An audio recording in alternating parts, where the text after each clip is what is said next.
दोस्तों एक बहुत ही खूबसूरत 28 साल की महिला जो कि पहाड़ों के अंदर अपनी बहुत ही खूबसूरत ज़िंदगी गुजारती है। उसके 2 बच्चे होते, उसका पति उसे बहुत प्यार करता था और वो पहाड़ पे उसका छोटा सा घर चारों तरफ ऐसे लगता था जैसे स्वर्ग का नज़ारा हो। लेकिन दोस्तों एक दिन उनके जीवन में तबाही आ जाती है। उसके पति की मौत हो जाती है, बच्चे अनाथ हो जाते हैं और हालात इतने बदतर हो जाते हैं कि उसे खाने के लिए कीड़े मकोड़े तक खाना पड़ता है, अपने बच्चों को मेढक तक उबाल कर देना पड़ता है, जिसने कभी जिंदगी में नॉन वेज छुआ तक नहीं था। ऐसे बदतर हालात में दोस्तों वो कैसे रहती है, आखिर में उसके साथ क्या होता है, कुल मिलाकर एक भावुक कर देने वाली कहानी है। अच्छी कहानी, आइए जानते हैं पूरी कहानी इस वीडियो में। लेकिन वीडियो में आगे बढ़ने से पहले बस वही रिक्वेस्ट, वीडियो को लाइक कर दीजिए, चैनल को भी सब्सक्राइब कर लीजिए ताकि मेरा हौसला बढ़ता रहे। दोस्तों ये कहानी है उत्तराखंड के चंपावत जिले के लोहा घाट इलाके की। चारों तरफ ऊंची ऊंची पहाड़ियों के बीच में बसा हुआ एक गांव और उस गांव के हर घर एक घर से एक एक किलोमीटर की दूरी पर थे, क्योंकि पहाड़ पर जहां भी जिसे जगह मिला वहीं पर वो घर बनाकर रहता था। तो वहीं पर एक महिला जिसका नाम पाखी होता है, उसकी उम्र करीब 26-27 साल की होती है, अपने पति किशोर के साथ रहती थी। उसके 2 बेटे थे, एक का नाम साहिल होता है 5 साल का और एक 2 साल का बेटा जिसका नाम कान्हा होता है। अब वो बहुत ही खूबसूरत घर वहाँ पर उनका होता है, क्योंकि जो किशोर था पाखी को बहुत प्यार करता था, दोनों पति पत्नी में बहुत ही प्रेम था और किशोर मेहनती था। हमेशा अपनी पत्नी से कहता था कि एक दिन हम ये पहाड़ छोड़कर, क्योंकि यहाँ पर सुविधाएं नहीं है, बच्चों के लिए अच्छे स्कूल नहीं मिलेंगे, हम मैदानी भाग में जाएंगे, हरिद्वार जाएंगे या फिर दिल्ली जाएंगे या कहीं भी जाएंगे और वहाँ पर कमाई करके मैं एक छोटा सा घर बनाऊंगा और वहीं पर हम अपनी बेहतर ज़िंदगी गुजारेंगे। पाखी को भी अपने पति पर विश्वास था, क्योंकि वो मेहनती था, सोचती है कि हाँ ये कर लेंगे। और दोस्तों इसी ज़िंदगी को बेहतर बनाने के लिए वो वहाँ से 150 किलोमीटर दूर हल्द्वानी में जाकर काम करता था, एक टेम्पो चलाता था और कि ताकि कुछ वो पैसे जमा कर सके और उसके बाद अपने सपनों को पूरा कर सके। फिलहाल वो अपने पत्नी को पलकों पर बिठा कर रखता था, कोई काम नहीं करने देता था और उसके लिए जो है सोलर पैनल लगवा दिया, बाथरूम बनवा दिया, जो कि पहाड़ों पर एक दुर्लभ चीज़ थी, किसी को नसीब नहीं होता है। वहाँ पर वो सारी सुविधाएं वो कर देता है। लेकिन दोस्तों एक दिन जब वो हल्द्वानी में टेम्पो चला रहा था, तभी उसके टेम्पो की टक्कर एक ट्रक से हो जाती है और जिसमें किशोर की मौत हो जाती है। हर 1 तारीख को किशोर घर पे आता था, वो आने ही वाला था, लेकिन दोस्तों तभी एक वो खबर आ जाती है कि किशोर की मौत हो गई। अब ये इसके ऊपर दुखों का पहाड़ टूट पड़ा। इसके गांव से कुछ लोग जाते हैं, किशोर की लाश को वहाँ उसके घर पे लाते हैं और घर से कुछ ही दूरी पर उसे मिट्टी दे देते हैं, यानी कि उसे दफना देते हैं। अब दोस्तों पाखी की ज़िंदगी मुश्किल हो गई। वो अ, जो भी जमा पूँजी थी, उससे जो भी कुछ राशन वग़ैरह था, बड़ी दूर से लाना पड़ता था। आखिरकार घर से निकलती है, लाती है, खाती है, पीती है, लेकिन धीरे-धीरे सारी जमा पूँजी खत्म हो गई। 5-6 महीने के वक़्त बीत गया और हालात यहाँ तक हो गए कि जिस दिन चीनी खत्म हुआ, तो चाय बननी बंद हो गई, दाल खत्म हुआ, तो दाल बननी बंद हो गई, सब्ज़ी खत्म हुई, तो सब्ज़ी बननी बंद हो गई। तो इस तरीके से घर में आटा और चावल बचा तो सूखी रोटी खा लिए और नमक और चावल खा लिए। इस तरीके से वो अपना गुजारा करने लगी। अब जब 1 तारीख जब भी आता था दोस्तों, वो फूट-फूट कर रोती थी। कभी उस रास्ते को देखती थी जिधर से किशोर आता था, कभी उस रास्ते की तरफ देखती थी जिधर उसकी लाश को ले जाकर वो लोगों ने, गाँव के लोगों ने दफन किया था। अब दोस्तों वहाँ पर कुछ ऐसा होता था कि बरसात के दिनों में 3-4 महीने मौसम ऐसा ख़राब हो जाता था, कोई भरोसा नहीं रहता था कि कब रास्ते बंद हो जाएँ, कब जो है तबाही आ जाए। इसीलिए उस इलाके के लोग 3-4 महीने का राशन एक ही साथ भर लेते थे और ये काम किशोर भी करता था जब तक वो था, कि 3-4 महीने का राशन लाकर भर लेता था और ताकि कोई किसी परिस्थिति में कोई दिक्कत ना हो। 2-4 साल में ऐसा एक बार हो जाता था कि रास्ते 15 दिन, 1 महीने के लिए बंद हो जाया करते थे। लेकिन पाखी के पास तो अब कुछ भी नहीं था। वो किसी तरीके से इधर-उधर, कभी महीने में 2-4 दिन मजदूरी भी उसे मिल जाती थी, तो वो करके अपने बच्चों का गुज़ारा करती थी। लेकिन दोस्तों वो मौसम आ गया कि जब लोगों ने अपना राशन भरना शुरू कर दिया, सदियों से परंपरा चली आ रही थी और दोस्तों इसके पास तो कुछ भी नहीं था। फिलहाल ये अपने मायके जाती है तो वहाँ पर जो है उसकी भाभी ताना मारती है, कहती है कि तुम्हारे बच्चे बिगड़ैल हैं, इनका मन बढ़ा रखा है। क्योंकि दोस्तों बच्चों से किशोर बहुत प्यार करता था, उन्हें हर ज़रूरत की चीज़ें वो देता था और इसीलिए वो वास्तव में जो है अलग, सारे बच्चों से अलग ही वो रहते थे और वो जो है खाने के लिए तरह तरह की चीज़ें मांगते थे। तो जब वो बच्चों को छोटी छोटी चीज़ों के लिए वो तरसता देखती है और उसकी भाभी ताना मारती है तो दोस्तों फिर से वो वापस अपने उसी घर में आ जाती है। सोचती है अब जो होगा वो देखा जाएगा और अपने वो पति से दूर भी नहीं जाना चाहती थी। हालांकि उसकी वहाँ पर कब्र थी, लेकिन फिर भी दोस्तों वहीं पर आ जाती है और वो समय भी आ जाता है कि दोस्तों मौसम खराब हो जाता है। ऐसा खराब होता है कि जैसा 50 साल पहले एक बार हुआ था, जब वहाँ पर हजारों लोग ऐसे मारे गए थे, रास्ते बंद हो गए थे, तबाही आई थी। तो कई कई महीनों तक लोग घर में कैद रह गए थे और खाने का जो भी राशन उन्होंने अपना स्टॉक कर रखा था वो भी ख़त्म हो गया। यहाँ तक कि जो बुजुर्ग थे उन्होंने अपनी जीवन की कुर्बानी दे दी थी अपने बच्चों के लिए। उन्होंने कहा कि उन्होंने खाना पीना छोड़ दिया कि ताकि इसे मेरे बच्चे खा सके और वो जी सके। तो इस तरह की वो हालात थे दोस्तों, वही हालात फिर से आने वाला था। अब एक दिन जब घर में कुछ नहीं था, सिर्फ सूखी रोटी खाकर गुजारा करना पड़ा, तो वो जाकर जो किशोर का कब्र था, कच्ची कब्र थी, वहाँ पर जाकर दोस्तों वो दहाड़े मार मार कर रोने लगती है। वहाँ पर लेट जाती है और कहती है कि तुम्हारे बच्चे भूख से मर जाएंगे, राशन नहीं रहेगा, मौसम खराब हो जाएगा तो क्या होगा, मेरी मदद करो, कुछ तो बोलो, मैं कहाँ जाऊँ, तुम जवाब क्यों नहीं देते। लेकिन दोस्तों किशोर ना तो उसके पास आने वाला था, ना वो कोई जवाब देने वाला था। और उसके बाद दोस्तों जैसे उसकी चीख पुकार सुनकर वो दहाड़े मार मार कर रो रही थी, आसमान का कलेजा फट जाता है, बारिश होने लगती है, बिजली कड़कने लगती है। उसे अपने बच्चों का ख्याल आता है, भाग कर अपने घर में आती है तो देखती है दोनों बच्चे एक दूसरे से लिपट कर और मम्मी मम्मी कहकर वो रो रहे थे। उन्हें अपने सीने से लगाती है और उसके बाद फिर दोस्तों वो रोती रही और सोचती रही कि अब क्या होगा। फिलहाल वो बारिश जो शुरू हुई, 4 दिन रुकने का नाम नहीं ली और उसके बाद दोस्तों 4 दिन में उसका सब कुछ खत्म हो गया। जो भी उसके पास थोड़ा बहुत बचा था, राशन सब खत्म हो जाता है। जब बारिश थोड़ी सी कम हुई तो वो सोचती है कि अच्छा चलो देखूं, कहीं से आधा 1 किलो आटा मांग कर लाऊं किसी से, या फिर यहाँ से निकलूं कहीं जाऊं। लेकिन दोस्तों रास्ते कट चुके थे और एकदम रास्ता ब्लॉक हो चुका था। अब ना वो कहीं जा सकती थी, ना उसकी आवाज़ कोई सुन सकता था, ना ही उसके फ़ोन में रिचार्ज भी था कि वो किसी को फ़ोन करके आपातकाल में बुला सके। एक सोलर पैनल था, उससे किसी तरीके से घर में रोशनी बस वही रहती थी। दोस्तों अब हालात इतने खराब हो गए कि जब 2-4 दिन कुछ भी नहीं, वो जा जाकर 100-200 मीटर जाती थी, वापस आ जाना पड़ता था क्योंकि आगे कोई रास्ता नहीं था। अब उसके जो साहिल था, 5 साल का था, वो बस खाना मांगता रहा, मम्मी खाना चाहिए खाना चाहिए। लेकिन जब कुछ नहीं था, जो कान्हा था वो तो बस दूध पी लेता था उसका, लेकिन वो भी कुछ खाने पीने को जब उसके पास भी नहीं था, वो भी नहीं खाती थी, तो दूध ही कहाँ से होता। फिलहाल इतने हालात बुरे हो गए कि वहाँ पर जो पहाड़ी घास होते हैं, सारे घास को वो नोच कर लाती है। क्योंकि उसकी जो माँ थी, कभी उसने देखा था कि वो इस तरीके से बनाती थी। हालांकि अब उसका जमाना बीत चुका था, कोई नहीं उसे खाता पीता था। फिलहाल वो नोच कर लाती है, उसे नमक डालकर उबालती है और अपने बच्चे को देती है। दोस्तों एक ही चम्मच खाकर उगल देता है, कहता ये क्या चीज़ है, मैं नहीं खाऊंगा। वो कहती खा लो बेटा, कुछ नहीं है। लेकिन दोस्तों एक बच्चा कहाँ ये समझने वाला।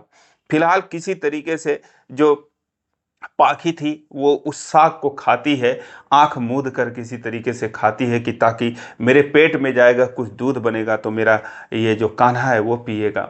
और इसी तरीके से दोस्तों अब उन लोगों ने खाना पीना छोड़ दिया, कुछ था ही नहीं।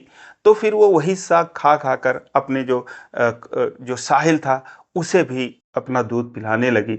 लेकिन दोस्तों उतना बड़ा बच्चा उससे होने क्या वाला था।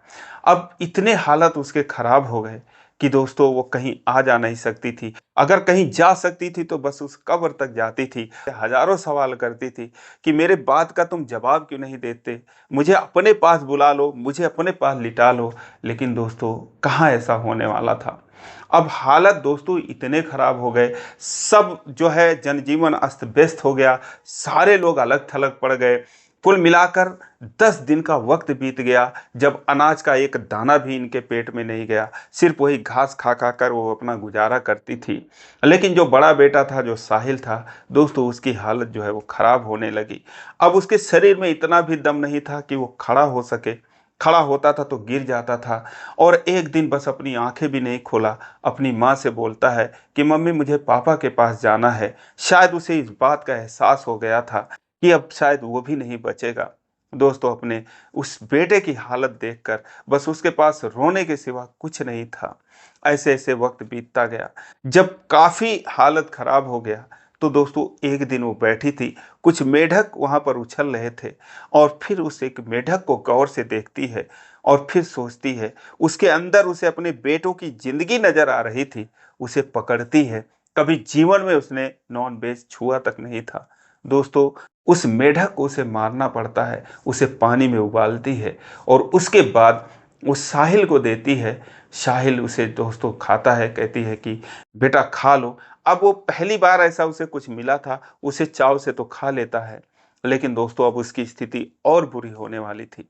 खाने के बाद वो सो जाता है, लेकिन जब 2 घंटे बाद उठता है तो दोस्तों उसे उल्टियाँ होने लगती है, उसे बुखार चढ़ जाता है, क्योंकि जो मेढक थे वो जहरीले थे और ये बात पाखी को पता नहीं थी। अब वो इधर-उधर भागती है, छाती पीटती है, लेकिन दोस्तों कहीं से कोई मदद नहीं, कोई खबर नहीं। अब धीरे-धीरे करके जो साहिल थी उसकी हालत खराब हो गई। पाखी ने भी खाना-पीना छोड़ दिया, जो भी वो साग वगैरह खाती थी, घास-पात खाती थी, वो भी उसने छोड़ दिया। सोची जब मेरे बच्चे नहीं रहेंगे तो मैं ही रहकर क्या करूँगी। और दोस्तों एक दिन आखिरकार वो अपना दरवाज़ा बंद कर लेती है, चारपाई पर सो जाती है अपने बच्चों को लेकर। बस ये सोचती है कि भगवान अगर मेरे सामने मेरे बच्चों की मौत हो जाए तो कम से कम मैं उनको ले जाकर उसके बाप के बगल में, उसके कब्र के बगल में इनकी मिट्टी दे दूंगी और उसके बाद मैं भी कहीं पहाड़ी से कूद कर अपनी जान दे दूंगी। दोस्तों इस तरीके से आखिरी वो फैसला ले लेती है और उसी तरीके से वहां पर पड़ी रही। 24 घंटे बीत गए, लेकिन ना कोई जीने में था ना कोई मरने में था। और आखिरकार शाम को 6 बज रहे थे कि तभी कोई जोर जोर से दरवाजा पीटता है।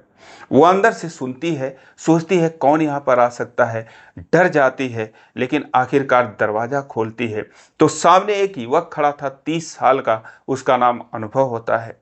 वो कहती है कि आप कौन हैं? वो कहता है कि मैं मददगार हूँ। क्या घर में कोई बुजुर्ग है, कोई बच्चा है, किसी को कोई ज़रूरत है? दोस्तों वो उसे कहती है आप किस तरीके से आए हैं? दोस्तों वो बताता है कि मैं ऐसे ऐसे आया हूँ, आप मुझे बताओ आपको कोई ज़रूरत है? दोस्तों उसके पीठ पर एक बैग टंगा हुआ था। उसके बाद वो अपने कमरे के अंदर दिखाती है, वो बच्चे के शरीर को छूता है, उनके शक्ल को देखता है। पूरी तरीके से वो एकदम से दुबले हो चुके थे। कहता अरे इनकी तो हालत ख़राब है। फिर वो सारी कहानी अपनी बताती है। दोस्तों वो जो अनुभव था, अपने पीठ पर जो बैग ले रखा था उसमें अपने लिए उसने कुछ खाने का सामान ले रखा था कि अगर कहीं वो खुद फंस गया लोगों की मदद करते हुए तो कम से कम 24 घंटे अपना पेट खाकर वो जी सके। वो चीज ब्रेड रख रखा था, टॉफ़ी रख रखा था, उसमें जो है बिस्किट वगैरह रख रखा था, नमकीन रख रखा था। वो चीज़ें वो निकालता है और उसके बाद वो झिझोड़ती है साहिल को, उठ जा बेटा उठ जा। लेकिन दोस्तों कहाँ उठने वाला था। आखिरकार उसके चेहरे पर पानी मारती है, बहुत प्रयास करती है, तब जाकर अपनी आंखें खोलता है। उसे टॉफ़ी दिखाती है तो पूरी ताकत लगाकर उठकर बैठ जाता है और दोस्तों उसके बाद वो खाने लगता है और फिर वो बिस्किट खाता है। उस दोस्तों जो भी उसके पेट में जा सका उस समय वो सब खाता है और उसके बाद उसका जो छोटा बेटा था वो भी खाता है, पाखी भी खाती है। वो दोस्तों जो अनुभव था एक सामाजिक कार्यकर्ता था, जो कि जब इस त्रासदी को देखता है, समाचारों में देखता है, टीवी में देखता है, तो उसका काम ही यही था कि पीड़ितों की वो मदद करने के लिए पिछले 10 साल से वो यही काम कर रहा था। और वहां पर आता है, वो पंत नगर का रहने वाला था, लोहा घाट में आता है लोगों की मदद करने के लिए। उसके बाद जब लास्ट पॉइंट तक जाता है, वो और उसके साथ 5-6 लोग थे, उसकी टीम थी। तो फिर वो पूछता है कि आगे तो कोई नहीं है। तो लोग बताते हैं कि एक आगे घर है, वहां पर एक महिला अपने 2 बच्चों के साथ रहती थी, लेकिन कहाँ पर होगी, वो निकल गई होगी। लेकिन उसने कहा नहीं, ऐसा तो नहीं हो सकता, क्या कभी धुआं वगैरह उठते हुए उसके घर में से देखा है? लोगों ने कहा इतना ध्यान नहीं दिया। लेकिन वो दोस्तों कहता है नहीं, मैं वहां तक जाऊंगा। लोग कहते कैसे जाओगे, रास्ते कट चुके हैं और 20-25 लोगों को जो हमने बचाया है वही बहुत है। तो कहता है ऐसा नहीं है, अगर एक आदमी भी हमारी वजह से अगर उसकी जान चली जाएगी, हमारे ना पहुंचने से, तो हमारा सारा कुछ व्यर्थ हो जाएगा। क्या पता वो महिला उस घर में हो, क्या पता उसे हमारी जरूरत हो। और दोस्तों अपना जान जोखिम में डालकर वो पेड़ों पर चढ़ते हुए, झरने को पार करते हुए, तमाम मुश्किलों के बावजूद वहां पर जाकर वो दोस्तों आखिरकार पहुंचता है। और अगर वो नहीं पहुंचता तो दोस्तों शायद वो दिन पाखी और उसके बच्चों के लिए आखिरी दिन होता। फिलहाल शाम हो चुकी थी। वो अपने दोस्तों को सूचना देता है कि हाँ, यहाँ पर जो है लोग हैं, हम उनको हमारी ज़रूरत है। और उसके बाद वो कहता है कि जैसे ही सुबह होगी तुम सब आ जाना। उस रात दोस्तों अनुभव को वहीं पर गुजारनी पड़ती है। और उसके बाद पाखी कहती है, दोस्तों उस समय तक 2 साल का वक्त बीत चुका था उसके पति को मरे हुए।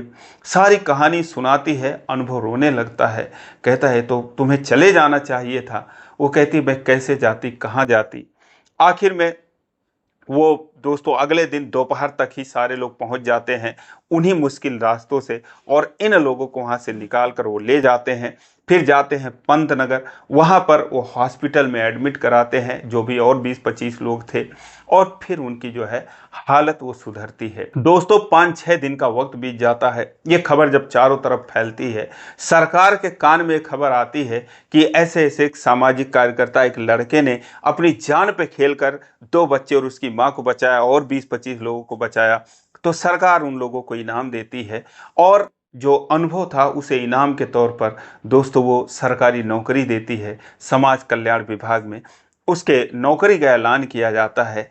और फिर जब इनकी हालत सुधर जाती है तो वो हॉस्पिटल में जाता है, पाखी से मिलता है, कहता है आप कैसी हैं। वो दोस्तों रोने लगती है, उसका हाथ पकड़ लेती है, अपने माथे पर लगाकर रोने लगती है, कहती है आप हमारे लिए भगवान हैं, हमारे बच्चों के लिए आप नहीं आते तो मुझे अपना गम नहीं था, लेकिन मेरे बच्चे भी इस दुनिया में नहीं रहते। वो कहता है हौसला रखो। फिर वो कहती है लेकिन क्या फ़ायदा, फिर वही हालत हो जाएगी, हमारे पास कुछ नहीं है खाने को। वो कहता है कि अब तुम चिंता मत करो, तुम्हारा कहीं काम वगैरह मैं लगवा देता हूँ। दोस्तों उसके बाद करीब 10-15 दिन बीत जाते हैं, ये लोग एकदम स्वस्थ हो जाते हैं। तो मेरठ में उसके एक जानकार की फैक्ट्री थी जिसमें स्पोर्ट्स का सामान बनता था, बैट, फुटबॉल, बैडमिंटन, ये सब सूट वगैरह सारे स्पोर्ट्स से ही रिलेटेड बनते थे। वहाँ पर वो पाखी को लेकर जाता है, उसके काम की बात करता है और उसके बाद उसे कमरा दिलवा देता है। अब वो 1 महीने का राशन वगैरह का भी खर्चा दे देता है और एक फ़ोन दिलवा देता है, उसका रिचार्ज करवा देता है। कहता जब भी ज़रूरत होगी तो मुझे जो है वो तुम कॉल कर लेना, और कोई परेशानी होगी बेझिझक कॉल करना। दोस्तों जब वहाँ से सारा इंतज़ाम करने के बाद वो लौट रहा था तो फिर वो रोने लगती है और उसका बार लाख लाख धन्यवाद देती है। दोस्तों वहाँ से वो चला आता है और फिर उसके बाद बहुत मेहनत से वो काम करती रही, बहुत ही लगन से काम करती रही। 1 महीने का वक्त बीत गया, उसकी पहली सैलरी जो है उसके हाथ में जब 12,000 रुपये आती है तो उसे देखकर रोने लगती है। वो कॉल करती है अनुभव को, कहती है आप आ जाइए। कहता क्या काम है, कहती है आप आ जाइए अगर आपके पास समय हो। दोस्तों अनुभव जाता है, उसके हाथ पे पैसा रख देती है, कहती है ये लीजिए, और आपने हमारी जो जान बचाई उसके बदले तो कुछ भी नहीं है, लेकिन आपकी वजह से जो हमने कमाया है तो मेरी पहली सैलरी है, आप इसको रख लीजिए। वो कहता है नहीं, इसे आप अपने ही पास रखिए। और उसके बाद दोस्तों वो कहता है कि ठीक है मैं ट्रेनिंग पे जा रहा हूँ, और उसके बाद जो है मुझसे बातचीत करते रहना, आऊँगा तो फिर मुलाकात करूँगा। अब दोस्तों इन दोनों में हर दूसरे दिन, तीसरे दिन जो अनुभव था, बात फ़ोन लगाकर बात करता था। धीरे धीरे इनमें बात होती रही, इनमें जो है लगाव हो गया। 3 महीने बाद वो भी अपनी सैलरी, पहली सैलरी पाता है, वो भी लाता है मिठाई, जैसे पाखी ने उसे मिठाई खिलाई थी, वो पाखी को खिलाता है। कहता कहीं न कहीं ये जो नौकरी है, ये मुझे शायद अगर आपको मैं नहीं बचा पाता, तो मुझे नौकरी का तो वो नहीं है इतनी, लेकिन मुझे आपको बचाने की खुशी है, लेकिन उसी के बदौलत शायद मुझे नौकरी भी सरकार ने दी है। तो इसके असली हकदार तो आप भी हैं। दोस्तों उसे मिठाई खिलाता है और फिर उसके बाद अपनी नौकरी करने लगता है। और 4-6 महीने का वक़्त बीतता है, 2021 से दोस्तों ये सारी कहानी शुरू हुई थी। तो उसके बाद फिर इन दोनों में इतना लगाव हो जाता है, जो कि अ, अनुभव था, उससे प्यार हो जाता है। वो एक दिन उससे अपने प्यार का इज़हार करता है, कहता है मैं तो आपको बहुत चाहता हूँ। दोस्तों अपनी नज़रें झुका लेती है, रोने लगती है, वो कहता क्या हुआ? कहती है आप इतना एहसान मत कीजिए, और मैं किसी और से प्यार करती हूँ। वो कहता है किससे करती हो? तो दोस्तों वो कहती है आप वहाँ पर मेरे घर पर चलो, मैं बताऊँगी। दोस्तों फिर वो रास्ता वगैरह बना नहीं था, क्योंकि उधर जाने का कोई मतलब नहीं था। फिलहाल वो जाते हैं, किसी तरीके से उस घर पर पहुँचते हैं। घर जो था जैसे था, उसे देखकर वो रोने लगती है, जिसे स्वर्ग से सुंदर कभी उसने किशोर के साथ मिलकर बनाया था। और उसके बाद उस कब्र पर जाती है, घास फूस जमे थे, उन्हें साफ करती है और उससे लिपट कर रोने लगती है। कहती है कि मैं फैसला नहीं कर पा रही हूँ। दोस्तों जो अनुभव था उसके पीछे पड़ा था शादी करने के लिए, और कहती है कि मैं आपको छोड़ना नहीं चाहती, और ये भी मुझसे चाहते हैं, मुझसे शादी करना चाहते हैं, मैं क्या करूं? दोस्तों अनुभव उसे संभालता है, और उसके बाद वो कहता है शायद उसकी कब्र से कहता है कि मैं इनका हमेशा ख्याल रखूंगा, तुम्हारे बच्चों का हमेशा ख्याल रखूंगा, हमें सुखमय जीवन जीने की इजाज़त दीजिए। दोस्तों उसके बाद वहीं पर उसका हाथ थाम लेता है। अब दोस्तों आखिरी बार वो वहाँ से आती है, किशोर की कब्र से कहती है कि मैं अब जा रही हूँ, अब मैं कभी नहीं आऊँगी, मुझे माफ़ कर देना। दोस्तों उसके बाद से दोनों आते हैं, और फिर जो है अनुभव और पाखी ये दोनों शादी करते हैं। बहुत ही खुश होते हैं, बहुत ही शानदार तरीके से रहते हैं। उन दोनों बच्चों का वो एडमिशन करा देता है। 2 साल का वक्त और बीत गया, जब ये फिर वापस उस घर पर जाते हैं, जगह पर जाते हैं, उसको श्रद्धांजलि देते हैं, और फिर उसके बाद आते हैं। आज ये लोग बहुत ही खुश हैं, बहुत शानदार तरीके से रह रहे हैं। आज पाखी और अनुभव की एक बेटी भी हुई है, अभी हाल ही में है। तो ये लोग बहुत ही खुश हैं, और उम्मीद करते हैं कि दोस्तों हमेशा ऐसे ही खुश रहें। फिलहाल दोस्तों ये रही कहानी, बहुत ही मुश्किल से, बहुत ही रिसर्च करने के बाद आपके सामने ये कहानी लेकर आया हूँ, बहुत ही मेहनत लगता है। फिलहाल आपके कमेंट का इंतज़ार रहेगा, तो ये आपको स्टोरी कैसी लगी कमेंट में ज़रूर बताएं। और दोस्तों जब मैं रिसर्च कर रहा था, तो सच बताऊं तो आंखों से आंसू आ गए। तो अगर आपके साथ भी ऐसा कुछ हुआ हो तो कमेंट में ज़रूर बताएं, दिल को छू गई हो तो कमेंट ज़रूर करें। फिलहाल आज के लिए बस इतना ही, फिर मिलेंगे अगले वीडियो में, तब तक के लिए जय हिंद।